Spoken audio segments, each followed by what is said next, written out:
옛소련에 보리스 콘펠드라고 하는 유대인 의사가 있었습니다. 그 당시 이제 스탈린이 지배하고 있던 때였는데요. 그는 스탈린이 신이 아니라 인간이라고 말했다는 죄목으로 강제 수용소로 보내집니다. 거기서 이제 죄수들의 건강을 관리하는 의사로 일했는데 사실상 죄수가 오래 일하다 죽게 만드는 게 그의 임무였습니다. 그러니까 환자를 살리기 위해서 일하는 게 아니라 그 사람으로 하여금 강제 노동을 더 할 수 있는 그런 수단, 도구가 되기 위해서 사람을 고치는 일을 시킨 겁니다. 그 일을 하다 보니까 점점 이 사람의 마음이 황폐화되기 시작했습니다. 그러다가 한 그리스도인 죄수로부터 복음을 듣게 돼요. 그리고 예수님을 영접했습니다. 그리고 그의 삶이 달라졌어요. 진심으로 환자를 돌보기 시작했습니다. 정말 죽어가는 사람을 그 생명 자체를 사랑하는 마음으로 살리려고 애썼어요. 그러다가 수용소장에게 경고를 듣습니다. 당신 그렇게 죽을 사람 살리면 당신도 죽게 될 거예요. 그러니까 죽을 사람 놔두라는 거죠. 일할 사람만 돌보라는 그런 얘기입니다. 동료들도 그를 걱정합니다. 그러나 콘펠트는 이렇게 말합니다. 괜찮습니다. 당신과 나를 살리기 위해 이미 죽으신 분이 계십니다. 바로 예수님입니다.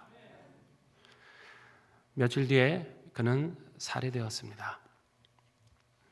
그런데 그에게 전도받은 한 사람이 훗날 수용소를 나오게 되고요. 하나의 책을 썼어요. 그 바로 누구냐면 수용소 군도라는 책을 써서 노벨 문학상을 받은 알렉산드로 솔제니친이었어요. 그는 이 책에서 보리스 콘펠드에 대한 감사와 존경을 표현합니다. 이렇게 말하고 있습니다. 나는 보리스 콘펠드에게 나의 첫 신앙의 씨앗을 빚지고 있다. 그의 신앙 때문에 자신의 신앙이 싹 텄다는 것입니다. 그렇습니다. 여러분, 생명은 싹 틔우고 늘 열매 맺는 줄 믿으시기 바랍니다. 이게 여러분 복음의 능력입니다. 우리 예수님 친히 본문에서 이렇게 말씀하시죠. 10절 말씀 같이 읽어봅니다. 도둑이 오는 것은 도둑질하고 죽이고 멸망시키려는 것뿐이요 내가 온 것은 양으로 생명을 얻게 하고 더 풍성히 얻게 하려는 것이라. 아멘. 예수님이 우리에게 오셨어요. 우리를 살리러 오셨습니다. 근데 단지 살려주시는 것만이 목적이 아니에요. 어떻게 해요? 더 풍성하게 하시려고 오신 거예요. 죄에서 해방된 생명이 그저 그냥 하루하루 살아가는 목숨이 아니라 하나님의 은혜를 누리고 그분이 주시는 자유를 누리고 평안을 누리면서 살아가도록 영원한 나라를 바라보면서 하루하루 우리 주님과 동행하는 복된 삶이 되도록 우리에게 오신 거예요. 그런데 주님은 경고도 하시죠. 누가 온다는 거예요? 도둑도 올 수 있다라고 말씀하는 거예요. 그 생명을 풍성케 하는 게 아니라 오히려 노략질하고 죽이고 멸망시키려는 자들도 온다라고 경고하십니다. 사람들을 미혹하는 자들이 있다는 거예요. 진리의 말씀에서 멀어지게 하는 사람이 있다는 겁니다. 그래서 살아야 될 사람을 오히려 죽이는 일들도 있다고 말씀합니다. 여러분, 우리 사람은요 누가 지으신 겁니까? 하나님 지으셨잖아요. 하나님의 말씀 안에 거하고 그 말씀대로 살아야 사는 줄 믿습니다. 근데 많은 사람들은 어떻게 살아가요? 하나님 말씀을 거역하죠. 자신의 욕망이 우선입니다. 그 욕심을 따라 살아야 될 길을 버리고 멸망의 길을 선택하는 사람들도 있습니다. 그러니까 우리 그리스도인의 책임이 뭐예요? 그들에게 이 생명의 말씀, 진리의 말씀을 전해서 멸망으로 가지 말고 살아야 된다. 영생으로 와야 된다라고 우리가 이 복음을 전하는 줄 믿습니다. 그게 우리의 사명이죠. 자, 그런데 만약에 우리가 살아가는 이 사회의 어떤 정책이나 어떤 법들이 하나님의 말씀과 어긋나고 잘못된 길을 그렇게 제정하기 시작하면 여러분 어떻게 되겠습니까? 그렇게 되면 사람들이 바른 길을 알지 못하고 진리의 길을 깨닫지 못하고 잘못된 것을 옳다고 믿으며 살아가게 되는 일이 일어나지 않겠습니까? 우리가 계속 기도하고 있습니다만 동성혼을 합법화하려는 포괄적 차별금지법이나 그런 낙태를 전면적으로 허용하자는 모자보건법 개정안들, 이걸 우리가 반대하고 있지 않습니까? 만약에 이런 것들이 제정이 되면 사회가 어떻게 될까요? 사람들은 점점 더 하나님의 말씀을 외면할 겁니다. 아니, 법으로 합법화됐는데 왜 당신들은 우리가 잘못됐다고 하느냐? 법이 이미 합법이라고 말하지 않느냐? 이러면서 점점점 진리에서 멀어지기 시작할 겁니다. 죄를 죄가 아니라고 사회가 정해버리면 그 죄를 돌이켜서 살 수 있는 사람들이 그 기회를 놓칠 수 있다는 거예요. 여러분, 이게 생명을 도둑질하는 거 아니면 뭐겠습니까? 분명히 살 수 있는데, 돌이킬 수 있는데 말씀을 거스려서 그 사회가 그것을 제도화시켜버리면 정작 살 수 있는 사람들이 깨닫지 못하고 멸망의 길을 가게 된다는 것입니다. 여러분, 이 악한 시대 속에 우리가 어떻게 해야 됩니까? 더 계속해서 하나님의 말씀을 힘써 전하고 사람들을 생명으로 인도해야 될 줄로 믿습니다. 이게 우리의 사명이에요. 최근에는 또 이제 안락사라고 하는 문제도 계속 대두가 됩니다. 여러분, 안락사라는 게 뭡니까? 치료가 불가능한 질병, 또 극심한 고통을 겪는 사람이 이 고통을 이제 끝내기 위해서 생명을 의도적으로 끝내는 거, 이게 이제 안락사의 개념이죠. 이거는 연명 치료, 그러니까 연명 의료를 치료를 하는 거 중단하는 것과는 좀 다릅니다. 이 연명 치료를 중단하는 거는 이제 임종이 임박할 정도로 급속히 이제 악화되고 이제 소생 가능이 없구나 할 때 어떤 약물이나 기계 장치에 의해서 내 수명 더 연장하지 않겠다. 이제 이걸 거부하는 게 연명 치료를 중단하는 거죠. 물론 환자에게 도움이 되는 치료까지 중단하는 게 아니라 뭐 해도 도움이 되지 않는 그 판단하에 중단을 하는 겁니다. 이미 이거는 이제 많은 나라에서 시행하고 있고 우리나라에도 2018년부터 이 법이 제정돼서 시행이 되고 있어요. 그런데 이제 안락사라는 건 좀 달라요. 이거는 좀 더 적극적으로 죽음을 선택하는 거예요. 지난 21대 그리고 22대 국회에서 이제 몇몇 의원들이 이 안락사에 관련한 법안을 이제 발의를 했었습니다. 내용은 뭐냐면 말기 환자가 스스로 죽음을 선택할 수 있게 하자는 거예요. 내가 너무 힘드니까 내 삶을 끝내고 싶다. 그렇게 해서 의사에게 조력을 요청하면 그 의사의 도움을 받아서 스스로 죽을 수 있는 그런 법을 만들자는 거죠. 뿐만 아니라 이 내용에는 만약에 의식이 없는 환자가 있을 수 있지 않습니까? 자기 스스로 의사를 결정할 수 없는 환자들이 있을 경우에 가족들의 결정에 의해서 그 환자의 죽음을 선택할 수 있도록 하자는 내용이 포함이 되어 있어요. 이 법은 지금 네덜란드나 벨기에, 스위스, 캐나다 등 세계 몇몇 나라에서 시행은 되고 있지만 대부분의 나라에서는 여전히 이거는 불법입니다. 지난달 9월 30일 며칠 전이죠. 합동신학대학원에서 이제 이거에 대한 강연이 있었습니다. 안락사와 의사 조력 자살 문제에 대한 강의였는데 이 내용이 이제 기독일보가 이제 자세하게 이제 소개가 됐는데요. 여기서 이제 성누가병원의 내과 의사로 일하고 계시는 김수영 박사라는 분이 이런 말을 합니다. 의사 조력 자살을 존엄사라고 쓰는 것은 명백한 잘못입니다. 일단 이게 입법이 되면 의학적 자살은 그 자체로 역동성을 띠게 되고 원래 의도를 넘어서는 방향으로 나아가게 됩니다. 말기 환자의 고통 완화를 목적으로 안락사를 허용하게 되면 관행적으로 왜 이 고통에는 그럼 해당이 안 되는 거야?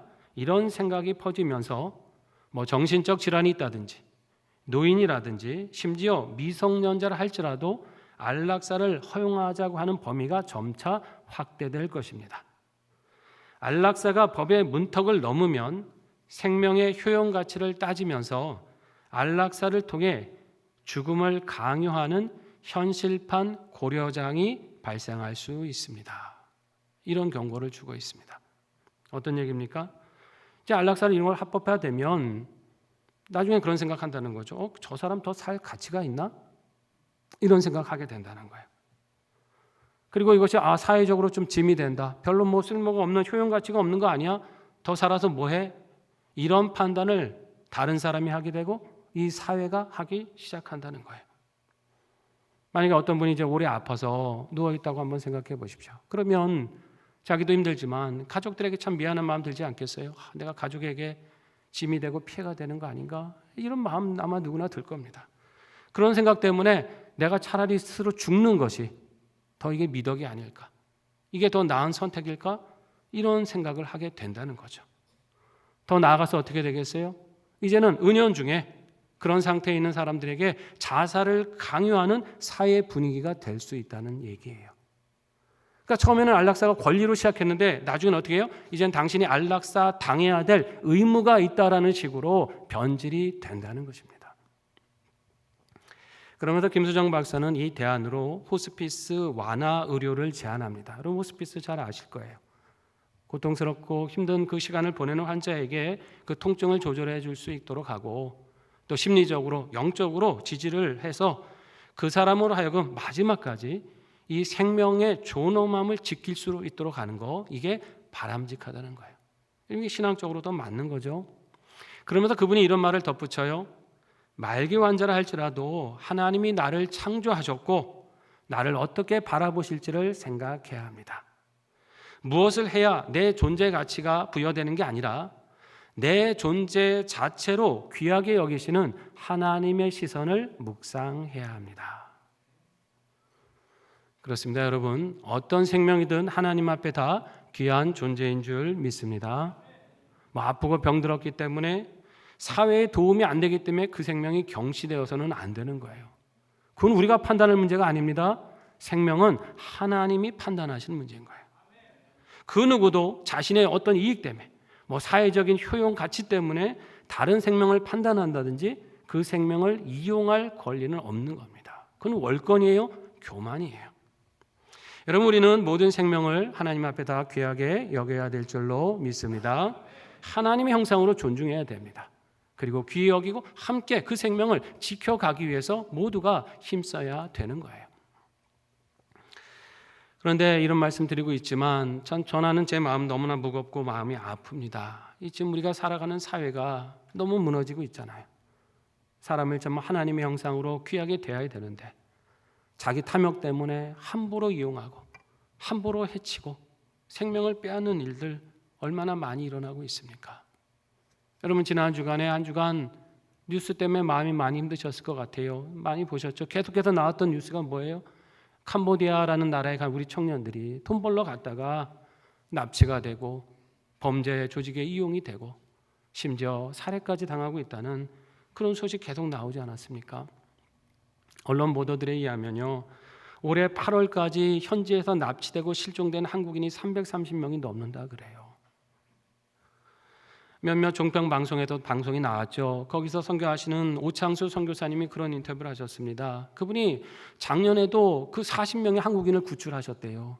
그리고 올해도 50명이 넘는 한국 사람을 구출하면서 지금 여기 상황이 너무 심각하니까 제발 한국 사람들 여기 오지 말라고 그렇게 인터뷰를 하십니다. 이런 일이 있을 거라고 이미 5개월 전에 유엔에서 우리 한국 정부에 통보를 했었습니다. 여기 나라의 인신매매 피해자들이 지금 자유박탈당한 채 고문당하고 심각한 학대와 폭력에 노출돼 있다. 이미 5개월 전에 유엔에서 우리에게 알려왔어요. 현재 실태에 대해서 이 캄보디아에서 선교하시는 그 유영창이라는 선교사님 계신데 이분이 거기서 25년을 사셨거든요. 그러니까 그 나라를 너무나 잘 아시는 분이에요. 이분이 뉴스원과의 인터뷰에서 이런 말을 하세요. 원래 캄보디아가 범죄 국가가 아닙니다. 원래 이 나라 국민들은 순수했습니다. 그런데 친중 정책을 너무 심하게 했어요. 국가를 완전히 개방하는 바람에 중국인들이 대거 몰려와서 이 캄보디아라는 국가와 시장의 상태를 완전히 폐악질을 해서 나쁘게 만들어 놓은 겁니다. 그러니까 문을 활짝 열어놓다 보니까 중국인들 또 그 안에 있는 범죄 조직들이 많이 들어왔다는 겁니다. 그들로 인해서 좀 마약과 도박, 보이스피싱, 납치, 인신매매, 장기 적출 이런 그 범죄들이 계속 일어났다는 거예요. 그리고 여기서 생긴 검은 돈이 부패한 관리들에게 이제 흘러 들어가면서 어떻게 이제 커넥션이 생기는 거죠. 부패한 사람들과 함께 이것이 하나의 연결고리가 되면서 온 나라가 총체적인 난국에 빠졌다는 것입니다. 캄보디아 얘기를 하고 있지만 여러분 우리가 살고 있는 이 나라도 그렇게 안전할까요? 염려가 되는 것도 사실이에요. 여러분 우리나라에서 한 해 실종되고 있는 성인들의 어른들의 숫자가 몇 명인지 아십니까? 지난 8월에 시사저널에서 이것을 발표를 했어요. 국내에서 한 해 동안 실종되고 있는 성인 숫자가 7만 명이 넘는다고 합니다. 이게 2020년부터 급증했거든요. 그때 6만 6천 명이었던 것이 점점 늘어서 이제는 7만 5천이 넘어가요. 대부분 이 성인이 실종이 되면 이제 어른이니까 뭐 단순 가출한 거다. 뭐 이렇게 이제 판단하니까 수사도 늦다 그러죠. 그러니까 수사가 늦어지니까 아무래도 찾는 것도 늦어지고 해결되지 못한 미제 사건으로 남는 경우가 많다 그럽니다. 여러분 몇 년 전부터 뉴스를 보다 보면 조금 끔찍한 정말 뉴스들이 들려오시죠.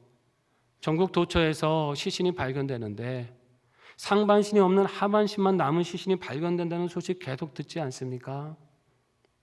김포 아라뱃길이라고 하는 곳에는 벌써 굉장히 많은 건수가 발견이 됐고 뭐 강화도, 안산, 부산, 포항, 거제도, 뭐 군산, 엊그제는 충주댐에서도 그런 일이 있었죠. 2년 전에는 우리 여 근처 남양주 야산에서도 하반신만 남은 시신이 발견됐었거든요. 이걸 뭐 어떻게 다 범인을 찾고 추적도 하기 힘든 상태가 되고 있죠. 정황상 뭐겠습니까? 이게 장기 적출에 희생당한 걸로 판단하는 겁니다. 실종자가 늘다 보니까요, 이 실종자 수색을 우리가 용이하게 해야 되지 않겠냐, 이렇게 손 놓고 있을 때가 아니다. 2021년에 몇몇 국회의원들이요, 그 성인 실종법을 발의를 했어요. 유전자 등록을 좀 하고 가족들의 동의하에 빨리 찾을 수 있는 좀 그렇게 우리가 진행을 하자. 근데 뭐 결의되지 못하고 폐기가 됐습니다. 최근에도 다시 발의가 됐는데 국회 법사위원회에서 10개월째 지금 아무 진전 없이 계류 중에 있다 그럽니다. 여러분 어른이 실종되는 거 이제 개인 문제로 생각해서는 안 되는 거죠. 이거는 사회 안전망으로 접근해야 될 문제가 된 겁니다. 우리 사회가 더 안전한 사회가 될 수 있도록 그것을 바꿔 가야 되는 거예요. 성인 실종 얘기를 말씀드렸습니다만 어린이에 대한 유괴나 실종도 마찬가지입니다. 한 해 여전히 2만 5천 건의 어린이의 실종, 아동들의 유괴가 이루어지고 있어요. 최근 뉴스들 보면 대나 도심에서 학교 앞에서 아이들 막 유괴하려고 하고 납치하려고 했다는 보도 많이 들으시지 않습니까? 듣다 보니까 우리 교회 근처 초등학교에서도 순찰을 강화한다 이런 얘기들 들려오고 있습니다.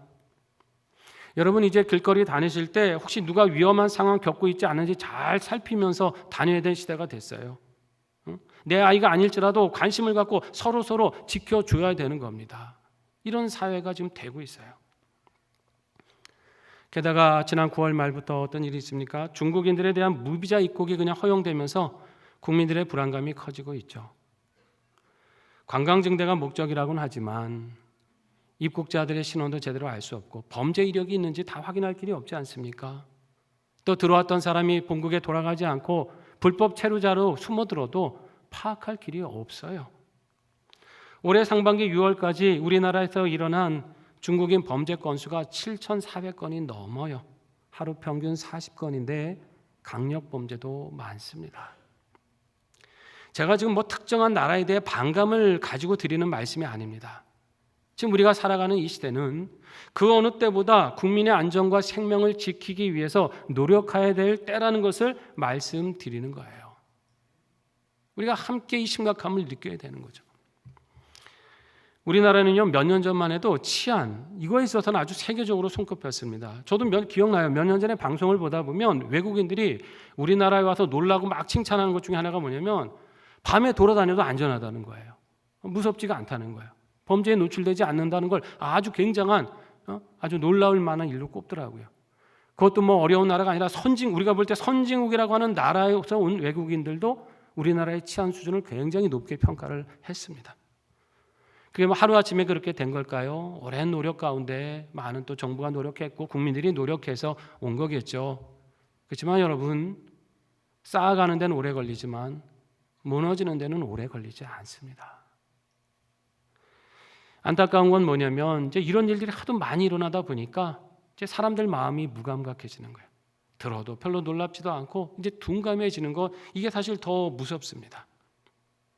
예전에는 어린이 한 명이 유괴됐다고 보도가 되면 여러분 어떻게 됩니까? 모든 국민이요 막 그 자기 일처럼 안타까워하면서 아니 어떻게 저런 일이냐 무사히 돌아오기를 같은 마음으로 막 염원했잖아요. 내 아이가 아닐지라도 그냥 이거 안 된다 이런 범죄는 이러면서 그 한 생명 무사하게 돌아오기를 같은 마음으로 기도했어요. 근데 요즘 어떻습니까? 수시로 납치되고 수시로 실종이 되고 수시로 살해가 됐다 이런 보도를 다 듣다 보니까 이제는 이제 듣는 사람도 무감각해져가지고 그냥 물건 하나 잃어버린 정도로 생각하는 시대가 되었어요. 사람의 생명이 그 자체로 귀하게 여김받지 못하고 하나의 그냥 숫자처럼 그렇게 취급되는 현실이 됐습니다. 여러분, 이게 생명을 도둑질하는 사회가 아니고 뭐겠습니까? 이게 저와 여러분이 살아가고 있는 지금 우리나라의 모습입니다. 어떡합니까, 여러분? 가슴 아프고 걱정이 되는데 그냥 있을 수 있나요? 여러분, 우리는 더욱더 힘써 기도해야 될 줄로 믿습니다. 잘못된 정책들 바로 잡히도록 기도해야 되는 거예요. 이 나라 정치인들이 정신 바짝 차리고 국민의 안전과 생명을 위해서 애쓸 수 있도록 여러분, 우리가 기도해야 되는 겁니다. 이 땅에서 일어나고 있는 악한 그런 납치와 유괴, 살인과 같은 생명을 해하는 이 범죄가 그쳐가도록 우리는 기도해야 되는 겁니다. 거룩한 불편함이 있어야 돼요. 이 세상에 대해서 그냥 아무렇거나 그러거나 말거나가 아니죠. 하나님 어떻게 이럴 수 있습니까? 우리가 살아가는 이 사회가 어쩌다 이렇게 됐습니까? 하나님 불쌍히 여겨주십시오. 하나님 고쳐주시고 하나님 회복시켜 주십시오.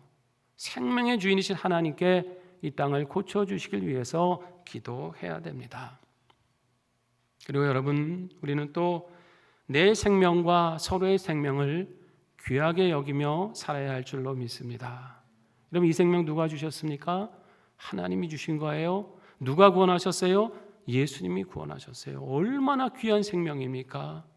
여러분, 잘 관리하셔야 됩니다. 건강 무시해서도 안 되고 무절제하게 살아서도 안 되는 거예요. 규모 있게 철저 있게 살면서 관리하셔야 되고, 무엇보다 우리는 의 영혼을 건강하게 돌봐야 될 줄로 믿습니다.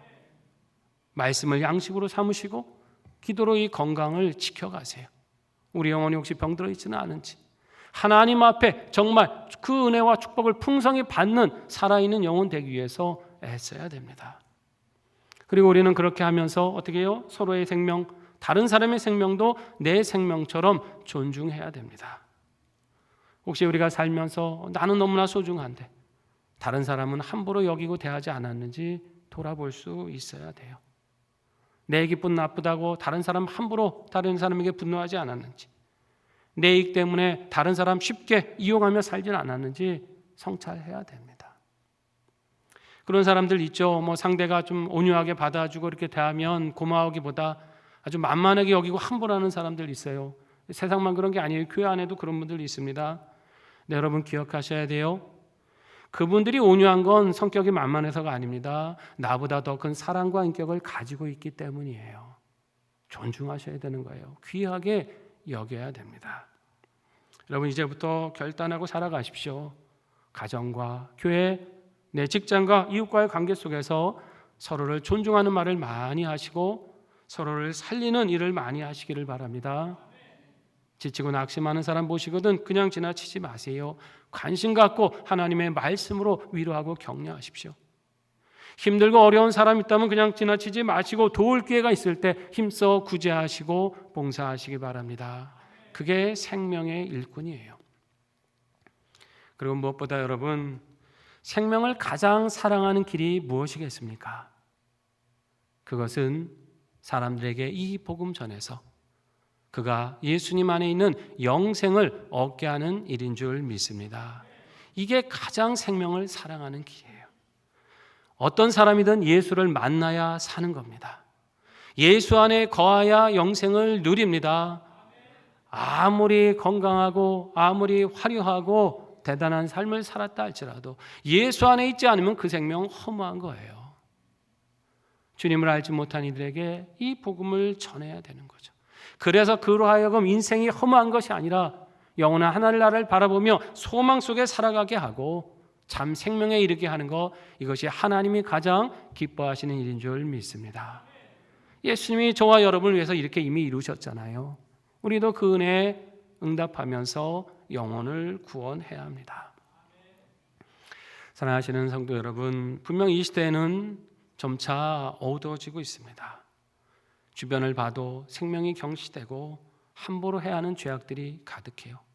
때로는 문을 나서기가 불안하고 두려울 때도 있고, 정말 이 각박해지는 세상에 어디에 소망을 둬야 되는가 낙심이 찾아올 때도 있습니다. 그러나 기억하십시오. 우리가 어떤 상황을 만날지라도, 사회가 어떻게 변화간다 할지라도 우리의 생명의 주인은 하나님이신 것을 믿으시기 바랍니다. 하나님을 바라고 의지하면 하나님이 지키시고 하나님이 풍성케 하십니다. 이 믿음으로 서로의 생명을 존중하시고 우리 생명의 주인 예수님을 힘써 전하셔서 나도 살고 다른 사람도 살려내는 생명의 일꾼으로 살아가시기를 주의 이름으로 축원합니다. 기도하겠습니다.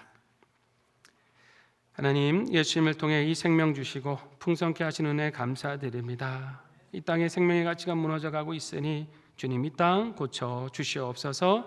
우리가 서로의 생명을 존중하고 힘써 복음을 전하게 하셔서 생명을 구원하는 일꾼으로 살게 하여 주시옵소서. 우리 결단을 담아 하나님께 기도하겠습니다.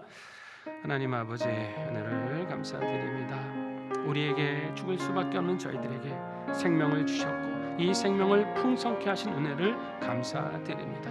하나님, 우리가 이것에 감사하며 살게 하여 주시옵소서. 하나님, 우리 자신을 잘 지키고 다른 사람의 생명을 존중하며 살아가는 사회 되게 하여 주시옵소서. 우리가 그렇게 존중하고 살리고 격려하며 무엇보다 이 복음을 힘써 전함으로 그 생명을 살게 하는 구원의 자녀로 살게 하여 주셔서 우리 하나님 기뻐하시는 일꾼, 하나님 능력 주시는 일꾼, 하나님 보호하시는 일꾼으로 살아가게 하여 주시옵소서. 하나님, 이 땅이 너무나 무너져가고 있습니다. 생명을 경시하고 생명을 함부로 하고 하나님의 주권을 넘어서서 인간이 그 생명을 좌우하려가는 악한 그런 시대가 되어가고 있습니다. 하나님, 이 땅을 긍휼히 여겨 주시옵소서. 하나님, 이 땅을 고쳐 주시옵소서. 악한 문화와 죄악의 범죄들이 그쳐가게 도와주시고 하나님, 국민의 생명과 안전을 지켜갈 수 있는 하나님 법안들이 생겨나게 도와주시옵고 이 땅을 살아가는 우리 믿음의 사람들이 하나님 온전한 평강 가운데 살아가도록 역사하여 주시옵소서. 하나님, 변치 않는 영원한 생명의 능력을 우리에게 주신 줄 믿습니다. 이 은혜 감사하고 다른 사람의 생명을 존중하고 이 복음 힘써 전하게 하셔서 많은 영혼들을 구원하는 생명의 일꾼으로 살아가게 하여 주시옵소서.